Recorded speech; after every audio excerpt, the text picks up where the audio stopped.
Andrea. I'm Claudia. And we are the Judgy Crime Girls. Hello, everyone. Thank you for joining us for this very special episode. We will be discussing the mysterious death of 22-year-old Mercedes Vega from Tempe, Arizona, who was found dead in a burning car hours after she left her apartment to meet friends at Dave & Buster's in April of this year.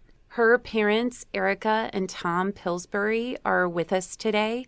And we just want to get it out to as many people as we can so that it doesn't become another cold case. Right. Our hearts go out to you. Thank you for joining us today. Yes. Thank you. Erika Thank and you. Tom, thank you so much. And we are so sorry for your loss. Thank you. I do want to say that when it's her going to Dave & Buster is not maybe 100% correctly. She had texts that she was either going to go to work, Dave & Buster, or sushi.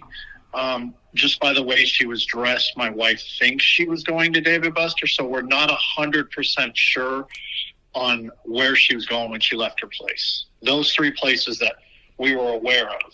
Thank you so much for clarifying that. It's almost 7 months since the murder, and there have been no arrests, and she has not received the national media attention that I thought she would, and we really need your help today. Please share this with who you know. I'd like to start off with who Mercedes was as a child, how you would describe her. Yeah, what was she like? She was amazing. She was really, really smart. She would cry. She didn't get 100% on a test. She was a good friend. She had a lot of compassion for people. She wanted to open her own gym. She loved to travel. She loved Hawaii. She loved babies, horses, and all animals. She worked out 6 days a week. She was very driven and funny. She would say funny things all the time, not even knowing that she was just hysterical. She loved to sing. She volunteered at church in the nursery because she loves babies. Oh. Physically, she was 5'10". She was just stunning, and everyone who ever met her never forgot her. She sounds amazing.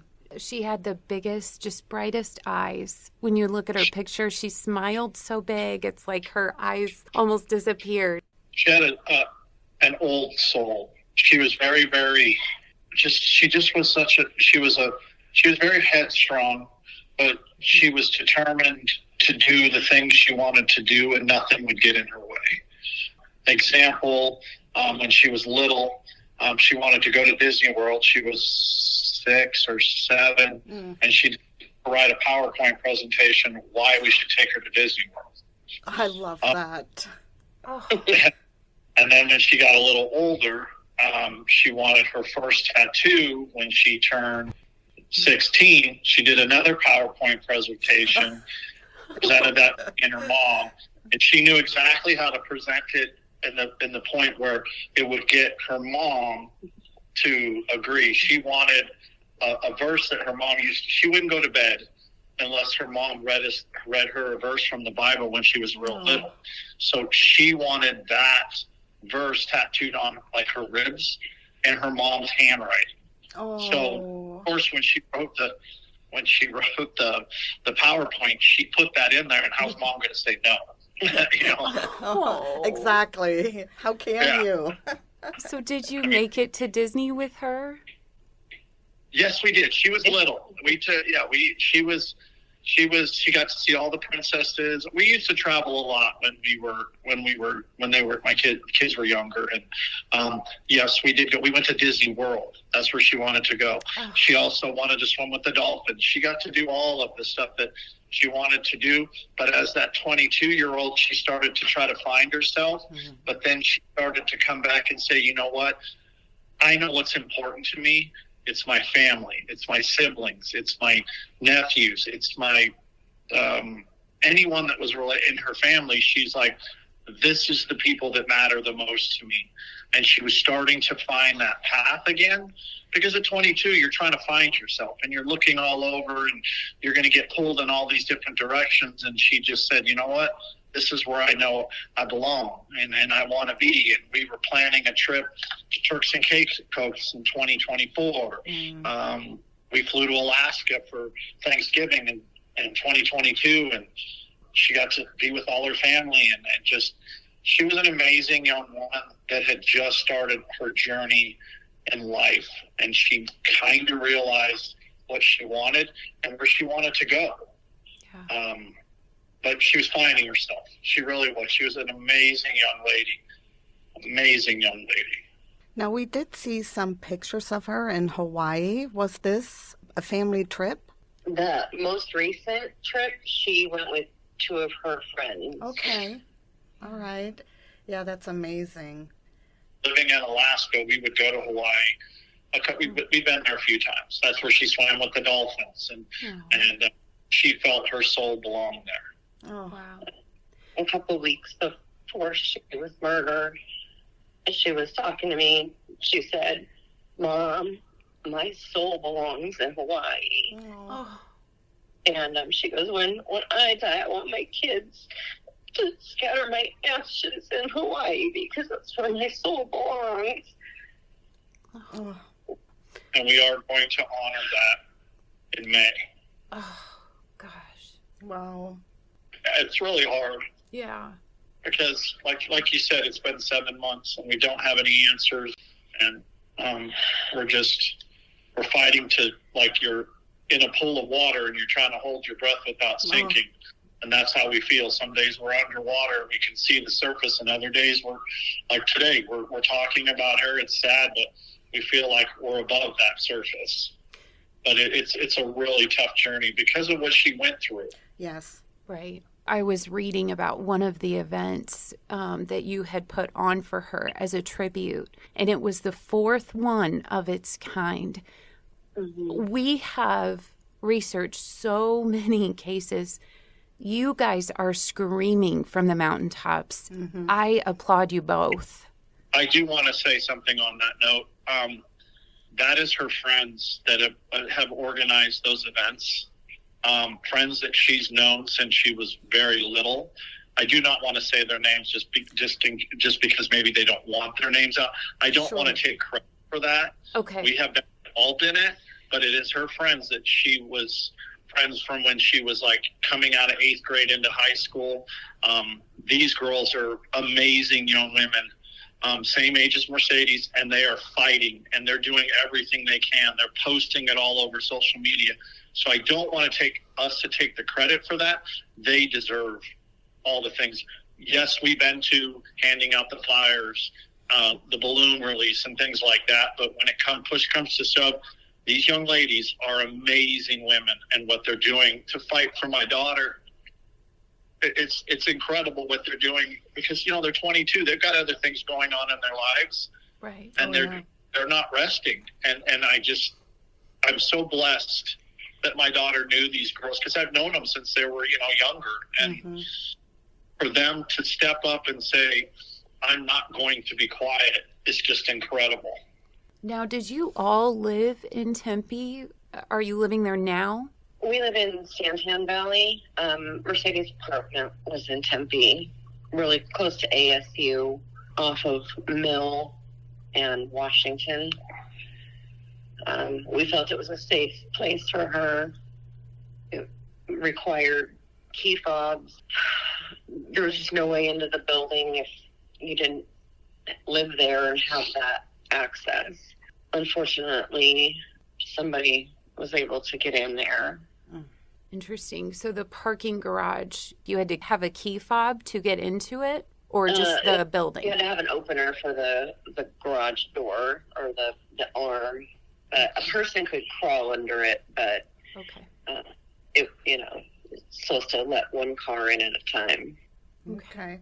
Well, I would like to talk about what happened on April 16th. Did you talk to her that day?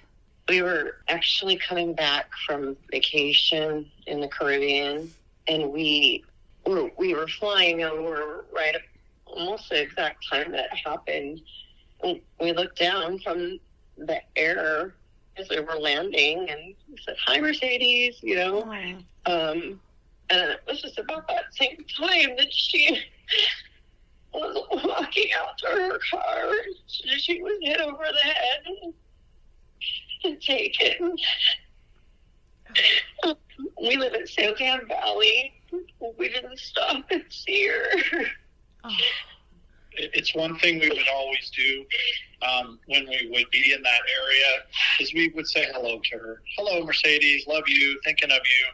And that's one thing that's been eating us up is that we landed and then we were picked up and we were driving and we said hello to her as we're leaving. But if I would have just made that phone call and said, "Hey, what are you doing? You want to go get something to eat?" Because we were hungry. Yeah, we've been flying, from Miami back to here, but it eats us up that we were right there at that particular time. It's not like people say, "Oh, I was here and there," but I mean, we were physically landing and getting in our vehicle around the time that this happened. Wow. And she's very close. I don't know it sounds like you're not from Arizona, but where her apartment is one exit from the airport. So when you get out of the airport, you drive right by her exit to get off. She lived literally, it's called Tempe Town Lake. Her apartment is a large apartment building. It looks out over Tempe Town Lake. There's a lot of apartments right there, and it's across from ASU and the Phoenix airport. So if we're ever going that way, that was just kind of our thing. We would say hello to her, or we love you, or we're thinking of you, because she's 22. You're not always going to get a chance to talk to her and see her. She's 22. She's going to do what she's going to do. Right. So that was our way of letting her know that we were there, and we both did it as, like a normal thing. We just say, "Hey, we love you, thinking of you," and kept going. Little to know, Monday evening at about 8 o'clock, that's when they showed up at our door. Oh, wow. Wow. So she was headed out for the evening and she was captured on CCTV footage walking into the parking garage. And probably one of the most disturbing things is that you only see just a short clip of her walking out the door, unsuspecting of anything. It is a parking garage that you drive in and drive out. It's not a parking garage that you can circle around and drive in circles or anything. That once you drive in there, there's only two ways out. Okay. So you can tell that she's like very comfortable with what she's, based off of that short video. She's looking down at her phone and she's not really paying attention to anything. Her car was not very far from the elevator. Because I had parked her car many times in that garage for her, like if she needed air in her tire. In fact, the last time I was down there, I installed lights under her dashboard for her. And I took her car to get gas, which she never had, and to put air in her tires. It wasn't like she had to walk very far to get to her car. And as you can see, she just was not even remotely worried about what was going on around her.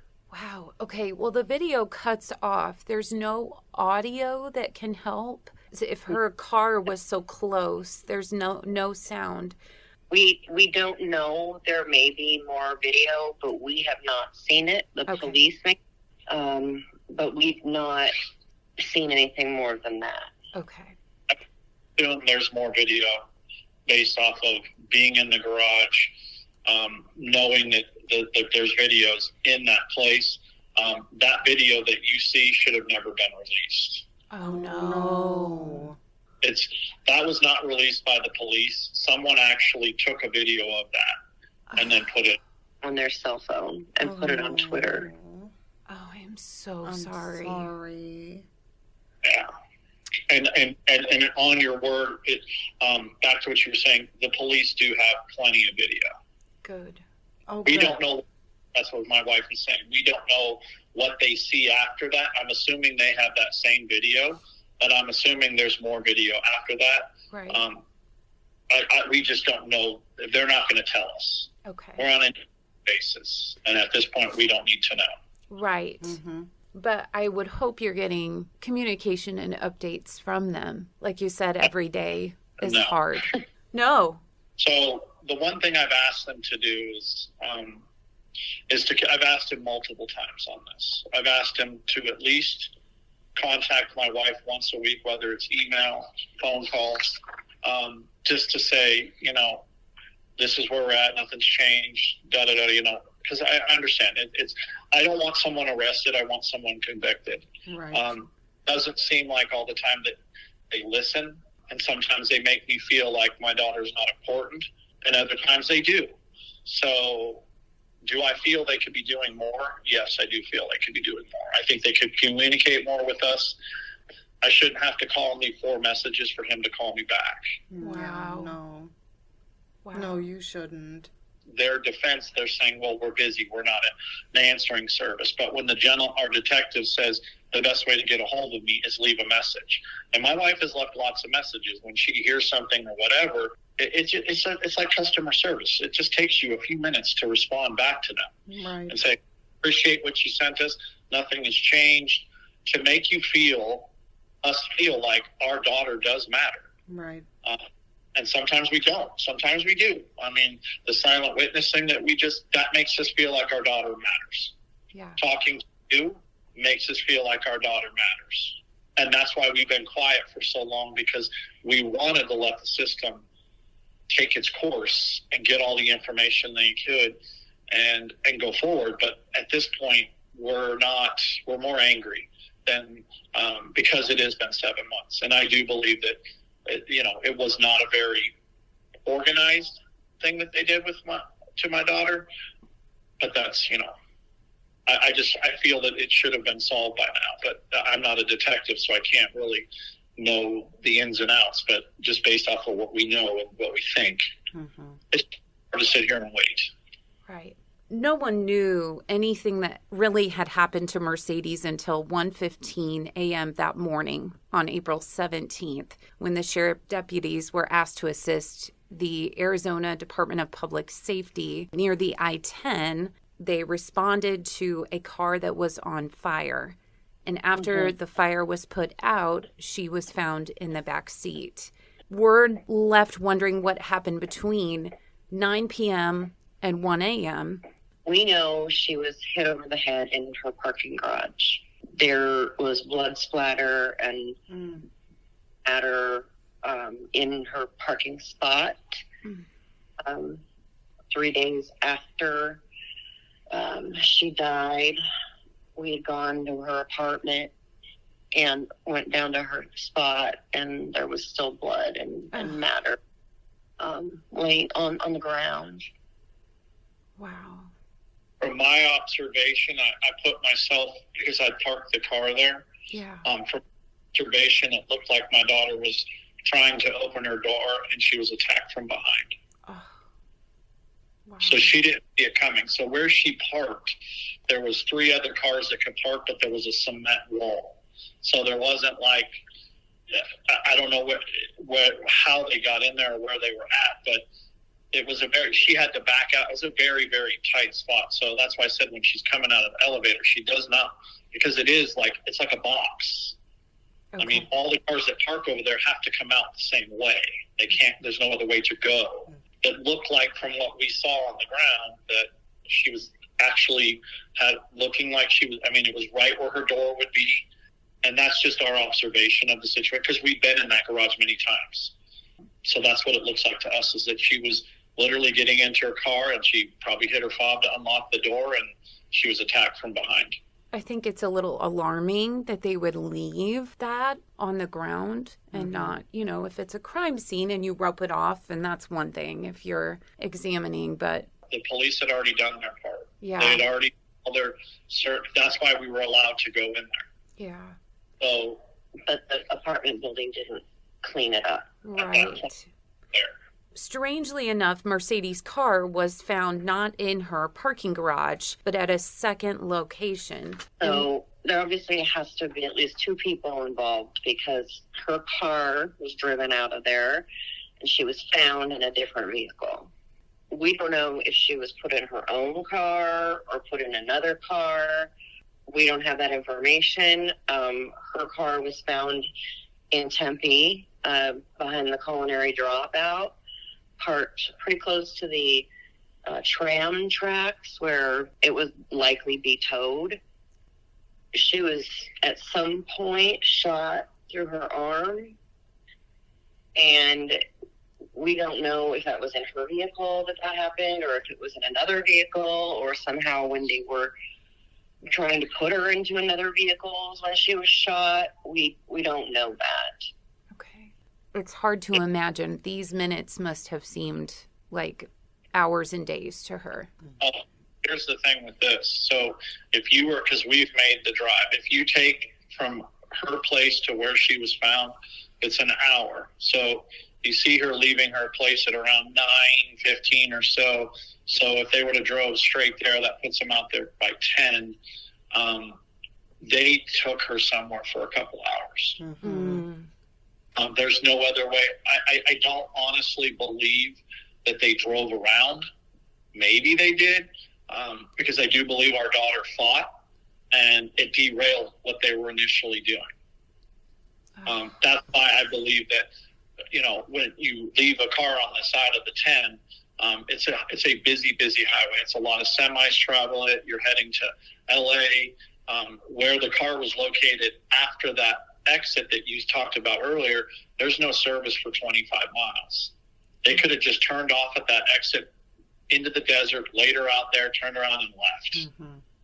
And I think that she derailed what they originally had planned. The more, it upsets me to think that my daughter went through something for over 2 hours before she was put out there. I can't even imagine. I'm sitting here with tears in my eyes yes, the whole we both time. are. This is devastating. The autopsy results came back, and she had died from the smoke inhalation while being burned alive in that vehicle. And her killer is walking free. The sick subhuman evil is still walking the streets of the valley. Yeah. Has no soul. What they did to her, shooting her, hitting her over the head, pouring bleach in her head, in her mouth, setting her on fire. I pray every day about that when they did put her in that car, she was unconscious, because I know my daughter would not have gotten there voluntarily. So she didn't feel it. I don't know if I'll ever. That's what gives me peace. It gives me peace that I do have her, because, like I said, they could have taken her to the desert and we would still be wondering where she's at. Yeah. But it doesn't bring her back, and it doesn't change what they did to her, and that they're still walking around, and there's multiple people involved. Mm-hmm. I don't know if this is a bigger thing, and this has happened at their families. We just want justice for our daughter, and that's why we're finally speaking out, because the nature of it. This was not an accidental thing. This was not a crime of passion. This was a crime of pure hate. Mm-hmm. Was she in a relationship at the time? She wasn't. She was single. She really never had a significant other. She liked being single, making her own decisions. She was very independent. She also didn't let a lot of people into her apartment. She was very private. Very guarded in what she did. Just because she knew that, we talked, like I said, our daughter would tell us, that's what bothers us the most. She would have told us if there's something going on, or she felt like something was, not right, or she's been being followed, or because she was very aware of her surroundings. Mm-hmm. She didn't go like grocery shopping very often. She had HelloFresh delivered to her. She was very like, I'm going to do this, I'm going to go here, I'm going to be with these people. She didn't like go out and disappear for, days on end, which some 22-year-old dude go out and have a good time. Her place of sanctuary was her apartment. That's why not very many people were allowed up in that apartment, because that was her sanctuary. Sounds like she was doing a lot of things right to try to protect herself. I 100% agree. 100% agree. And I do believe that. And a while, she was. She just, it's 22-year-old living, female, beautiful. You're living on your own. You've got to pay attention. And she did. And that's why it's really hard when you see that video, because she does not think anything's happening. And that's literally moments before something happened.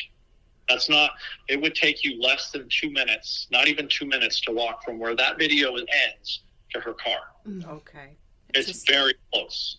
Turns your stomach. Elevator, it's like in a little box. And it's like 3 parking spaces. It's like, you turn the corner and you see your car. That's how close to the elevator her car was. So speaking of car, I do have a question about the car she was found in that was not hers. Do the police know who owned the car that she was in?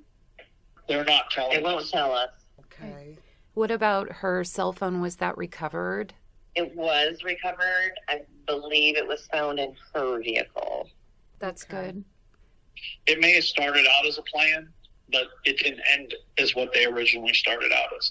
Why wouldn't you throw that phone away? Because cell phones, they ping everywhere they go. Mm-hmm. Yeah, Right. And there's not you have little kids that have cell phones. You could have just tossed that out the window and been done with it, but they didn't. That's why I said I do believe there was a panic, and that's, that could be good evidence. We don't know. They have to, this is not a cold case at all, period. Good. Evidence is continually coming in. For parents to know what happened to our daughter, that's not good enough. Well, I would expect a weekly update. Oh, yeah. 100% agree. And I actually went above the detective and went to his supervisor because I was extremely angry. And I was extremely angry because that video that you see, I got that from somebody else when my wife and me were trying to get information. A girl had that and sent it to us. Oh. I contacted him, and he knew about that video, and he did not tell us. Oh, that's the worst. Yes. That's so wrong. trust. I'm a person that's like, I don't care who you are, what you do. You're a man. I'm a man. I'm going to talk to you. I'm not, just because you're a detective doesn't mean I'm going to. I was angry. I was extreme. My wife was angry. And that's kind of set us on this path. Is when that video came out, we're like, you know what, this is ridiculous. We've been patient. We've done everything you've asked us to do. We've communicated with you. We get information. My wife sends you emails. My wife sent an email to him to say 100 things you don't know about my daughter. Because you never asked. The only questions they asked us was the night that they came to the door. After that, they didn't ask us a single question about Mercedes. So I'm thinking, well, are you really working on this? So I sent an email, 100 things that you don't know about my daughter because you never asked. Wow. I would love to see that. That is so sad. A young lady. She really was. She was very spiritual. She had a huge heart. She always stood up for others and protected people around her, especially people who couldn't protect themselves. She started out as a young age doing that. Yeah, she got in trouble at school because she punched a guy because he was making fun of a special needs kid, and she just walked up and nailed the guy in the face for being mean to this kid. And she was like, no, you don't treat people that way. And Good. she got when we did a thing here at our house for her friends, and I got to meet a lot of her friends, and some of the things they wrote, I already kind of knew that about my daughter, but it was like some of them were like, you're my hero, and I don't know, you were always there for me. And they wrote, I hope you still watch over us. We need you. Wow. You were always a safe person for me. Thank you for showing me how to be a strong woman. And then our personal favorite, I want to be you when I grow up. These are things that her friends wrote on this. One of their friends did a portrait, and we have it on our wall, and a light turns on in front of it every night. And we talk to it, because that's our daughter. So we say, oh, Mercedes. But that's some of the things they wrote on the thing about our daughter that it just made me, because she's 22, she's not going to, well, look what I'm doing here, or look what I'm doing there. She touched people's lives that I honestly she touched our lives, but to know that she touched other girls her age. And was a safe person for them, and that they knew that she would stand up and protect her friends, that she would be there for them. She was very spiritual. She kept a journal, which, you know, we've read through trying to find, and there's just really no information. But the last thing that she wrote in her journal was, I'm divinely guided and divinely protected. The entirety of my existence is all for the highest good. I am allowing the universe to handle everything for me. I recognize the divine is orchestrating all that happens, even in my most tragic moments. I'm being divinely led to my higher purpose. The universe has perfect timing. It's like she knew something bad was going to happen or something bad. I mean, those are her words. The journal entry is all over TikTok, and it is so beautiful. And she signed it Mercedes 333. What does that 333 stand for? That's her angel number. Yeah. I guess there's a thing you can go online and put in your birth date and time, and that's the angel that protects you is 333. That was on her license plate. It's kind of a reminder that you're always being protected by a higher purpose when you see those numbers together. So she took that to heart. She, 333 was, everybody knew that was her angel number. It was on her plate, on her car. Some of her friends got tattoos with 333. About 15 or 16 of them got 333 tattooed on them. First tattoo at 55 years old, and it's her name with 333 and angel wings. Oh my goodness. It's her handwriting. So she goes with me everywhere I go, and I talk to her every day. I asked her. I wake up at like 3:45. We woke up this morning at 3:45, and I just sit there and I talk in my mind to say, just talk to me, tell me. I'm not giving up. I'm not going to give up. I'm not going to give up. And I tell her that I'm not going to rest until your life has meaning and these people pay for what they did. Absolutely. I can't rest. I can't. I have to. She meant more to me and her mom and her family than these people could ever imagine. I think because she danced two nights a week, these people didn't think, oh man, no one will miss her. We'll put her car on Mill Avenue. That's a college park. She got drunk and disappeared. I really don't know their thought leaving the car on I-10, knowing that the car was not on fire for very long.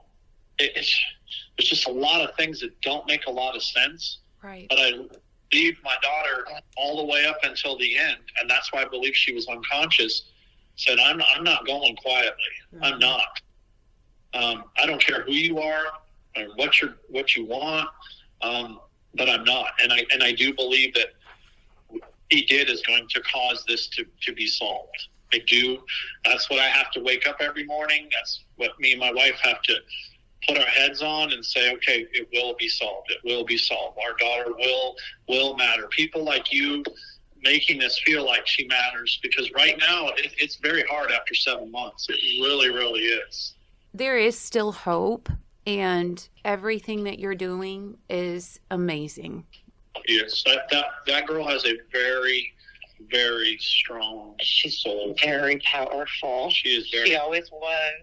The tattoo that she got when she was 16 is the Bible verse of the Lord.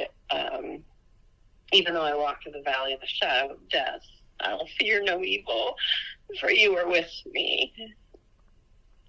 That was her first tattoo. I just pray that she didn't feel anything. Of course. I don't think she did. No. I don't believe she did.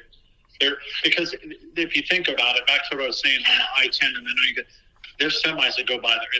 It's a big travel. You're just outside of Phoenix. So if she was fighting, someone would have saw a girl fighting with two men or whoever it was being put in that car. Right. I believe she was put in there unconscious, car set on fire, and then they turned around and tried to come back to Phoenix. And a semi or a car heading to LA called it in immediately, and they were out there probably within 10 to 15 minutes after the car caught on fire. So that's why I don't believe that she was awake, because there's no way. My daughter had literally 3% body fat. She had bigger muscles than me. She was in very good shape. There's no way that she let someone overpower her and not fought back. And that's what I think. She was unconscious. Mm-hmm. You're driving down the side of the highway and you see someone fighting, you're calling it in. Yeah. And girl fighting with this guy or whatever, you're just gonna. And there was none of that I know of was called in. I believe she was set in there unconscious, which still sucks and it still hurts, because she could have survived the injuries up until that if they would have got there sooner. The burns, the gunshot wound, the hit to the head, according to what we've been told, she could have survived all those injuries. Oh, wow. The bleach in her mouth, she could have survived that. The bleach in the mouth, we don't understand what that is, whether she bit somebody, we don't know. That girl had the sharpest teeth in the world. So sharp and so perfect, and she never had a cavity, and this beautiful, perfect smile. And she had one time, I had to take her to the dentist, and she's about 6, and they were like, we have to go get a diamond drill because her teeth are so hard. Oh, my gosh. Oh, wow. The way it was said to me by MCSO, when they said her medical examiner report is coming out tomorrow, and I just want you to know a few things. And they said that she was not vaginally or anally violated. However, there was bleach in her larynx and in her mouth. So in the way that it was presented to me, it makes me think that it was possible that she was being orally assaulted, and maybe she bit it off. I don't know. I hope so. Mm-hmm. Yeah. But I don't believe that, because if that would have been the case, they would have had to go to the hospital, and that would have shown up, because you'd have bled to death. I just don't see that.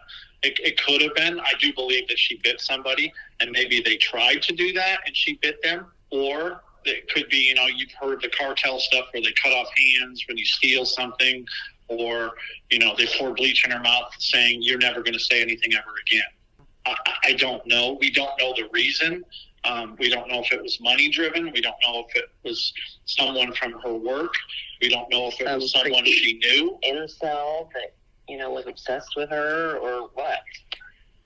Do you have a gut feeling? Is there anyone that you know of that you think? There's a couple people that we may have had something to do with it, but we don't have any proof of it. Yeah. MCSO did finally just this week put out a silent witness. It's a $2,000 reward for anyone that can be a part of the solution and call a silent witness. And if you have anything to say, it's the number's 480-WITNESS. Or you can leave an anonymous tip on the Silent Witness website at silentwitness.org, and you will remain completely anonymous. And you can also text that number too. Yep, you can. And the cash reward for information leading to an arrest or indictment of the suspects of this crime right now is at $2,000. We're trying to increase that with a GoFundMe just to motivate people a little bit. But I'm hoping that somebody somewhere knows something. And you can find that link to the GoFundMe in the show notes of the show. What I do believe, and this is just in my heart, is that, and I don't want this to sound unsincere to people that are at that age, I do believe that it's somebody she knew. I do believe that it was someone that she was very close with, because they had to know what she was doing, where she was going. There's just a very short timeline. I do believe this money could end up having that person decide, because maybe they're scared because maybe they gave information to this person and they didn't realize what they were going to do. Now they're worried that it could happen to them. This could help them get away and get away from the scenario of things like this. I do believe that the cash will have, that's why we want to put more money to it. The other thing that makes it amazing is they do not have to be called into court to testify for their what they gave as evidence. They cannot be subpoenaed at all. I do believe it's going to bring more awareness to it. Money does talk, and it's sad to say, but I could see somebody selling somebody out for $3,000-$4,000. I really could, because I don't believe that. I know that I believe there's three people. That in my heart, and talking with the detectives, there has to be three people. There has to be, because if you look at the timestamp that my daughter texted somebody at 8:48 that she was either going to go to David Buster's. This is back to what I said earlier. She was either going to go to sushi or she was going to come to work. A young lady said, "If you come to work, I'll smoke a blunt with you," which basically means she'd smoke a joint with her. And my daughter said, okay. So between 8:48 and 9:15, that's where you see her leaving. So was she going to work? We don't know that. But that's the last communication that anybody had. So at 8:48, somebody knew where she was at. At 9:15, they knew that she was at her place and maybe coming to work. So that's why I believe that there is that person that may have told somebody, and may not have been the person that she was texting, but they could have said, "Oh, Mercedes is coming," and it could have been that person who in turn told that another person, and so on and so on. But I do believe that there are three people. There has to be minimum of two, because her car was driven and the other car was driven. Okay, so that's a pretty slam dunk thing.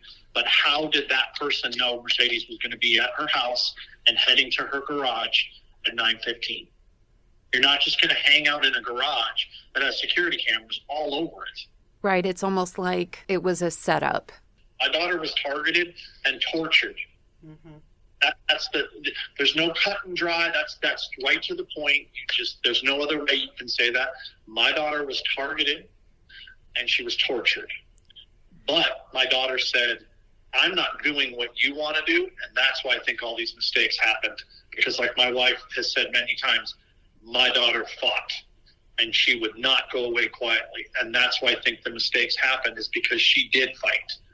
Because like I said earlier with the Tonopah, you could have just drove and put her in the desert. Were you freaking out because you couldn't get her to be quiet? I don't know. Was she kicking out the windows? That girl had the longest legs. You know, I don't know what their thought process was, but I do believe that she was targeted. Maybe not how it ended up, and then they freaked out. And like, what are we going to do now? Well, we can't drive around, because if we drive, we drive here, we get seen, or we run out of gas, or flat tire. How do we explain that? It just, there's so many unanswered questions, but there's so many things if you really look at it, like where she ended up, why was she just left on the side of the highway, knowing that she'd be found very quickly. I think that was panic. I do believe that was panic.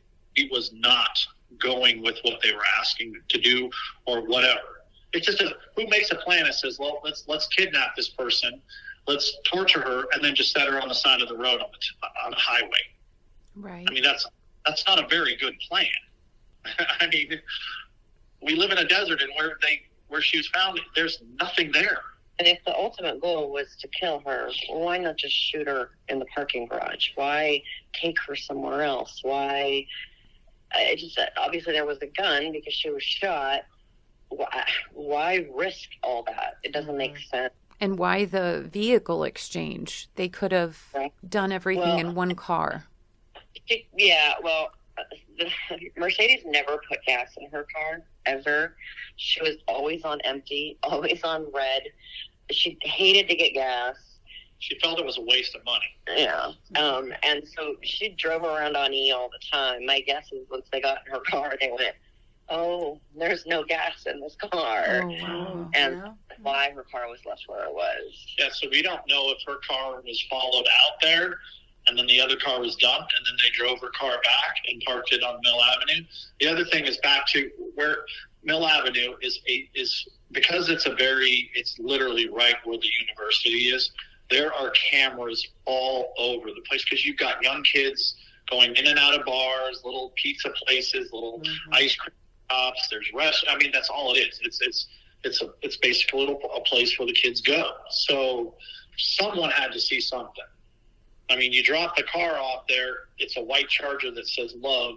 I do believe they're on camera down there.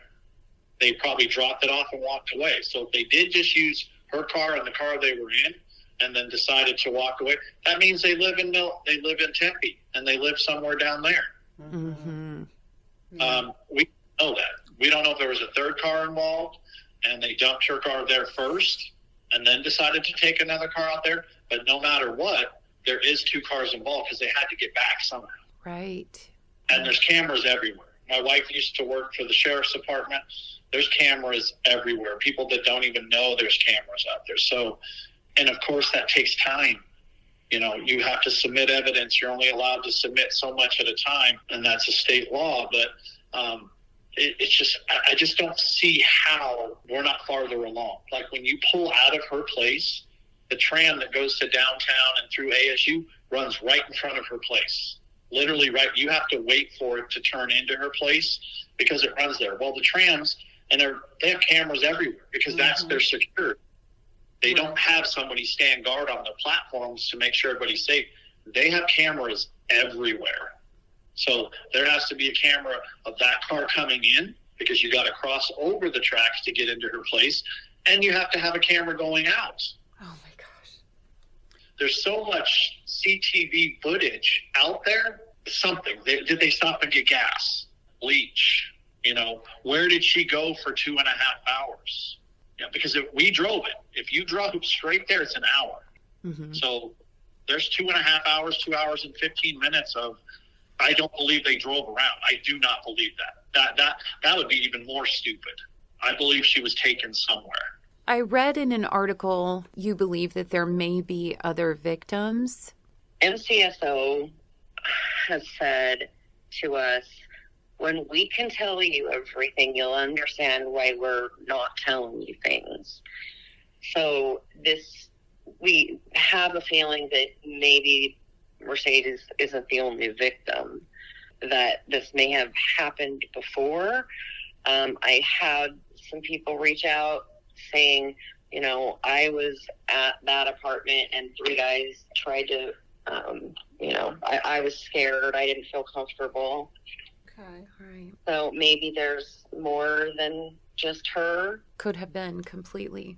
There's multiple agencies involved. We do know that.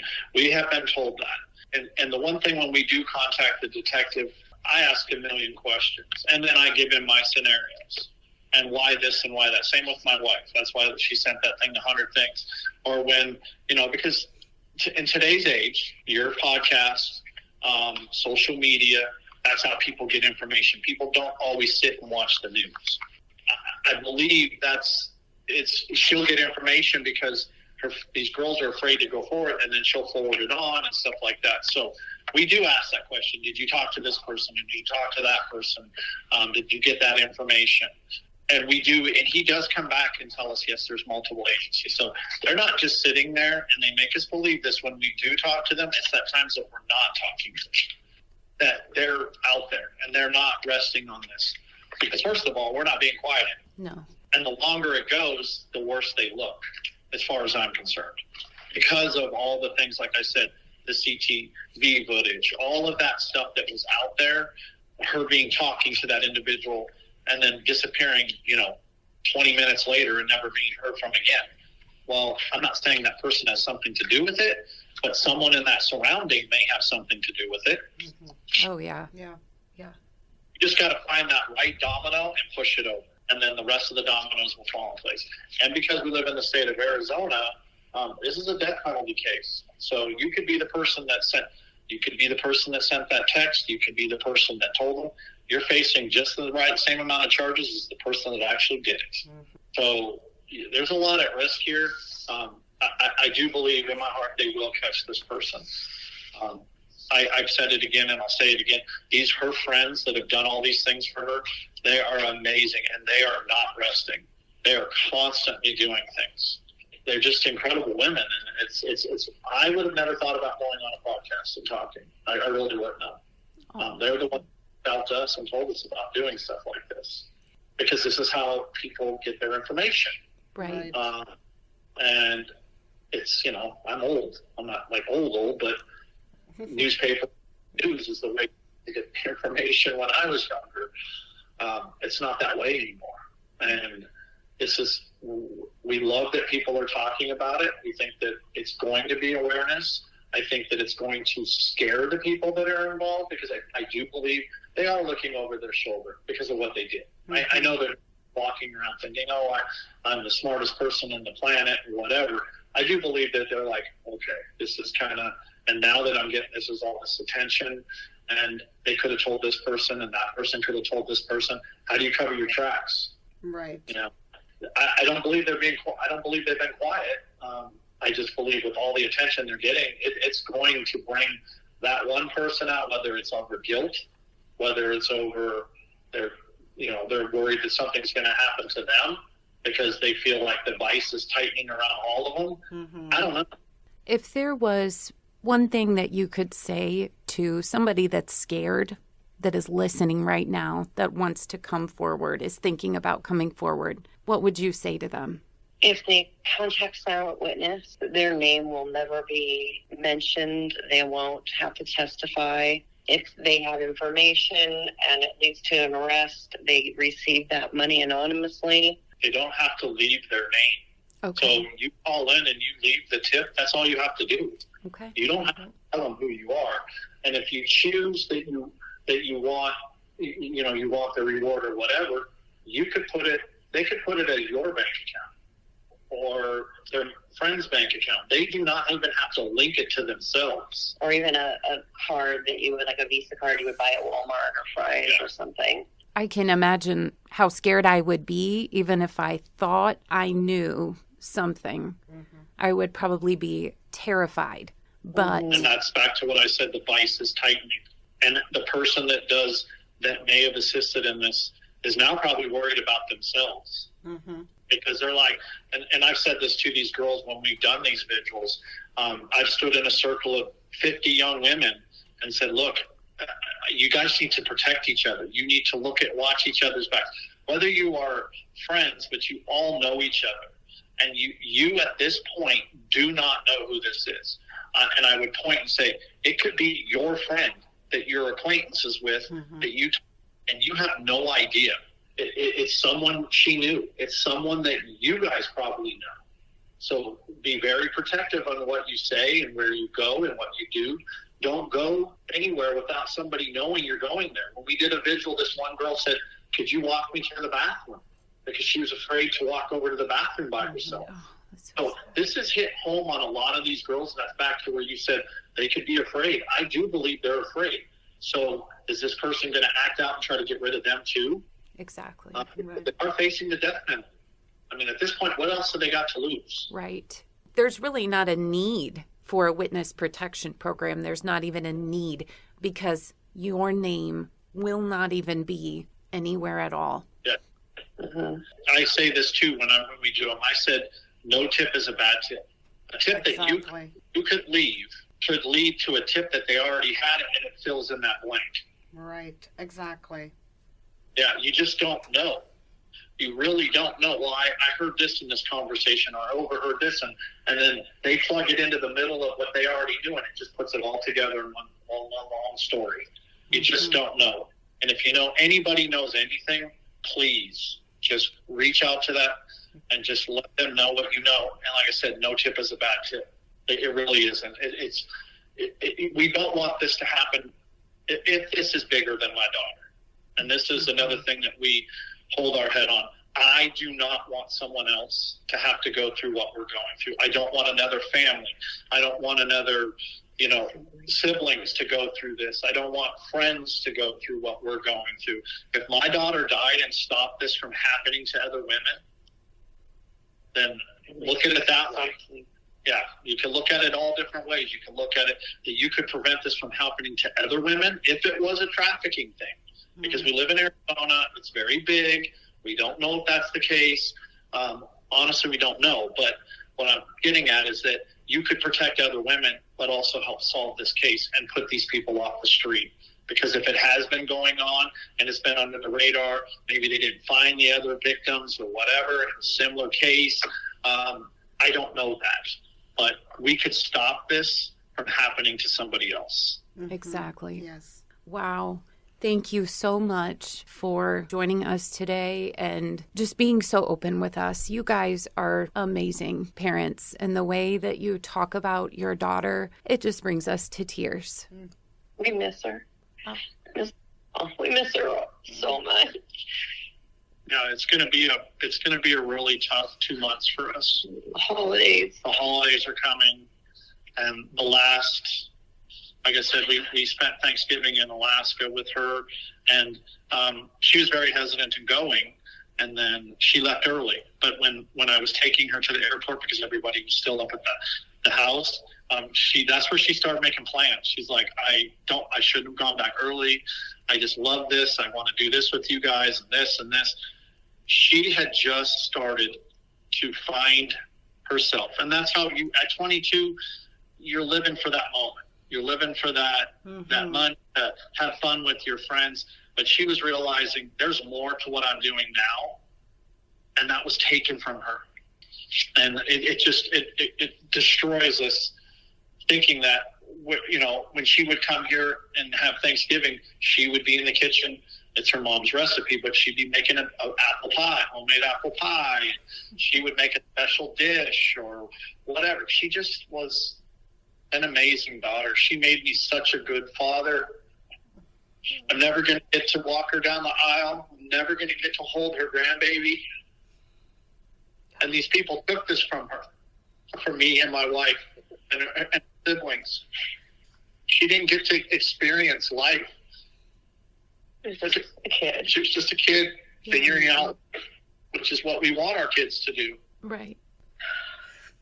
Oh, it's just heartbreaking. There's no other way to put it. Again, if you can give even a little to go toward justice, that would just mean everything to this family. Thank you so much for being so open and sharing. We really are kind of speechless. This is a lot to go through, and we're glad that we can help you share it. And hopefully there'll be some updates soon. Where can we look for updates on this case? Right now, they're talking about putting together a press conference, and then I think that there will be... Those questions will probably be... Yeah, and the honoring Mercedes Vega, her friends do a lot of updates on there, daily almost, on Instagram. Okay. We don't get a lot of information, so it's not always easy to... So when it comes to updating in the case, we're not going to know much. We're, like I said earlier, we're on a need-to-know basis, and at this point, it's hard, but I don't want an arrest, I want a conviction. Right. So Right. Tell us something, and we understand that. Yeah. There is a Facebook group, and it's Justice for Mercedes Vega is the Facebook group. Okay. All right. Of course, we wish you the best in this journey, and we are rooting right along with you, and we look forward to justice very soon. Yeah. We want to thank you, first of all, for caring and fighting for our daughter and trying to get people out there, because we don't know what to do. We really don't. And we appreciate it from the bottom of our hearts, because you do reach out to a lot more people than we can. Thank you. And we thank you so much. You're welcome. You're welcome. Oh, wow. We're really glad that we can help in any way. Happy to share. So you guys take care. We will be looking for updates and, of course, sharing them with our listeners. Thank you so much for sharing and listening. Stay sassy. Stay judgy. And stay tuned in with the Judgy Crime Girls. All right. Thank you. All right. Bye.